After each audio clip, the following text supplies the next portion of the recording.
It's been some time since we last talked about the real estate market in Toronto and across the GTA. If you've been following the Greater Toronto Area housing trends, the prices have remained fairly stagnant since 2020. Today we're going to explore why that is and take a closer look at what could be coming next, particularly with interest rates, market sentiment, and investor activity. There is quite a bit to unpack here, and let's jump right in.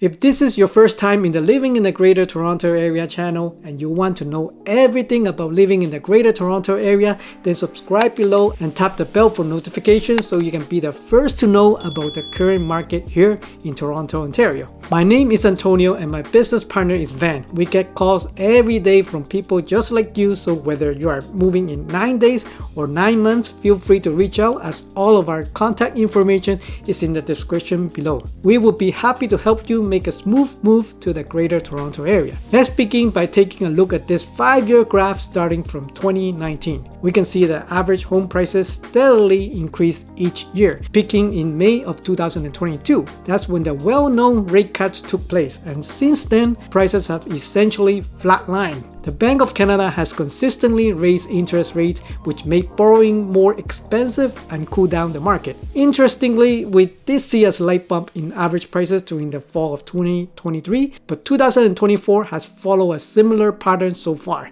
Now we're waiting to see if this year's fall market will mirror what we saw last year. Here's the thing. Market sentiment is shifting. The conversation is now turning towards rate cuts, and that's where things start to get interesting. The Bank of Canada has already reduced interest rate from 5% to 4.25% over the summer month of June, July, and September. While this was expected to help boost sales activity in the GTA, which has been at its lowest in the 20 years, it didn't have the desired effect. Instead, many buyers I've spoken to are holding off, waiting for further rate cuts as analysis point to ongoing economic challenges like rising unemployment and low consumer spending.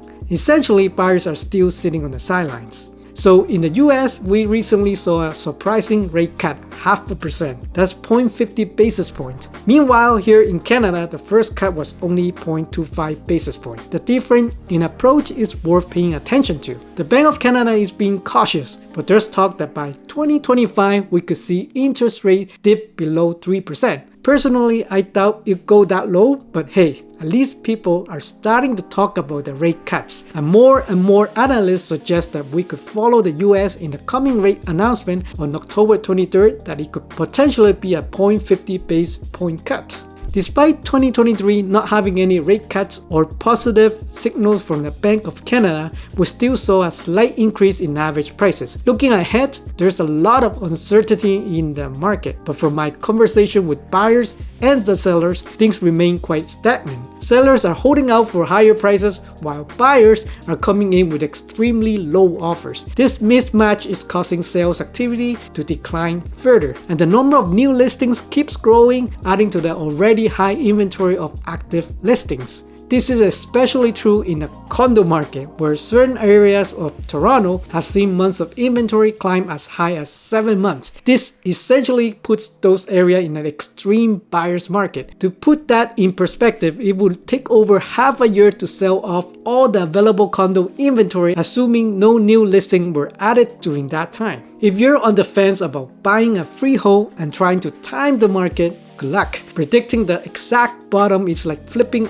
a coin. It's nearly impossible. And even if you do get it right, how much will it really save you? A few thousand, maybe tens of thousands of dollars? In the long run, that won't matter as much as getting into the market when you're ready. Especially now as we enter a rate cut cycle. The focus should be on taking action when that time is right for you. Another factor to keep an eye on is China's increasing money easing policies, which could have global implications. The property market has been struggling since its peak in 2021, with many developers defaulting and leaving behind a surplus of unsold apartments and unfinished projects. Without going into too much detail, they've introduced several measures that are essentially money printing, which could lead to more Chinese investors liquidating assets and parking their money in Canada. This has happened in the past and could significantly impact average prices here. If you're interested in more details, you can check out the full article from Reuters. It's no secret that Canada, especially major city like Toronto, has become a magnet for international investors, and Chinese investors could be parking their money here. Is it fair for local buyers?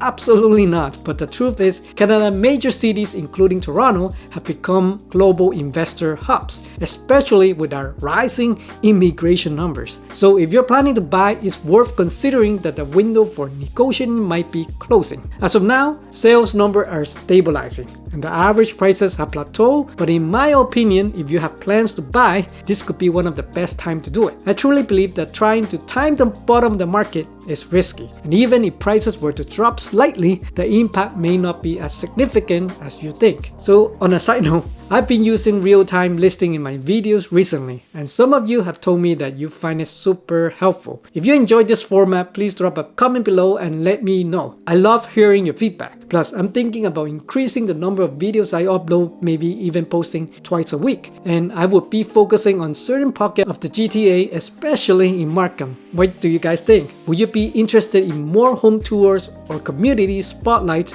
in the areas I work in? Make sure you leave a comment down below. Lastly, I know some of you are still thinking the market could drop by another 30, maybe to even 50%. I just want to caution you, if that happens, we'd be facing something much bigger than just housing issue. We're talking about a global financial crisis, maybe even worse than the pandemic. If prices were to collapse that drastically, it could put the entire banking system at risk. Now, I know some people might think, of course, you're a real estate agent, so you're biased and just looking for more business, but that's completely wrong and something I've been emphasizing for a long time. Real estate agents don't benefit from an extreme seller's market or extreme buyer's market. The reality is we're currently at historic low sale, which means no business. On the flip side, in a hot seller's market, it's tough to succeed with multiple offer situations. In truth, a balanced market is what benefits everyone, and that's where the real sweet spot lies. So what's the takeaway? If you're thinking about buying, don't wait for the perfect time. The market sends signals, and while we may not be at the rock bottom,